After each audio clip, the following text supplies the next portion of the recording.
Eric était autrefois l'homme le plus sûr de lui de la ville. Séduisant et intelligent, il prenait un malin plaisir à jouer avec les cœurs. Un jour, il rencontra Sophie, une femme douce et attentionnée, mais encore meurtrie par une rupture difficile. Il profita de sa vulnérabilité sans remords, se moquant des sentiments qu'il prétendait lui offrir. Pour Eric, c'était juste un jeu de plus, une conquête à ajouter à sa liste.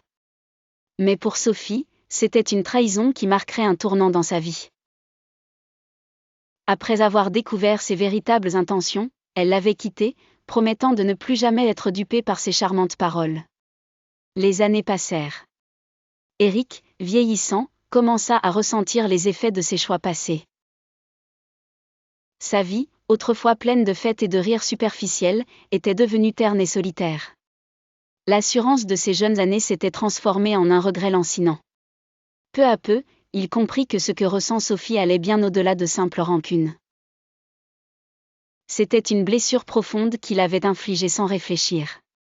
Il se remémora les moments vrais et sincères qu'il avait partagés avec elle. Une amitié authentique qu'il avait délibérément brisée. Aujourd'hui, il n'avait plus qu'un désir, recoller les morceaux du passé. Mais l'obstacle était immense. Sophie pouvait-elle lui pardonner ? Après tout le mal qu'il lui avait fait, oserait-il espérer une réconciliation ? Eric se décida enfin à la contacter. Les mains tremblantes, il lui écrivit une lettre, chaque mot pesant lourdement dans son esprit. Il s'excusa sincèrement, avoua ses erreurs et exprima le souhait de redevenir au moins son ami. Il savait que le pardon était un long chemin et que peut-être elle avait déjà fait sa vie ailleurs, heureuse sans lui. Sophie, en recevant la lettre, sentit une montée d'indignation. Comment osait-il revenir, après tant d'années, espérant qu'un simple mot effacerait son passé ? Mais en relisant la lettre, elle perçut autre chose. Une tristesse, une humilité qu'elle n'avait jamais vue en lui auparavant. Elle décida de ne pas répondre tout de suite, prenant le temps de réfléchir à ses propres émotions. Dans les semaines qui suivirent, Eric n'eut aucune nouvelle. Il oscilla entre l'espoir et le désespoir, conscient que les dés étaient jetés et qu'il devait accepter les conséquences de ses actes, quelles qu'elles soient. Ce long enseignement, bien qu'amer, lui ouvrit les yeux sur la réelle signification du respect et de l'amour véritable.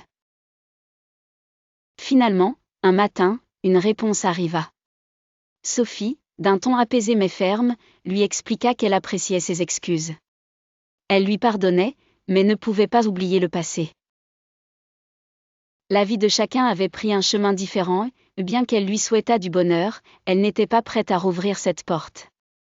Eric accepta sa réponse avec gratitude. Le pardon qu'il reçut, même partiel, lui donna l'élan nécessaire pour avancer autrement. Cette expérience le transforma. Il comprit que le respect devait primer dans toutes ses relations futures et que rien ne valait plus que l'intégrité de ses sentiments.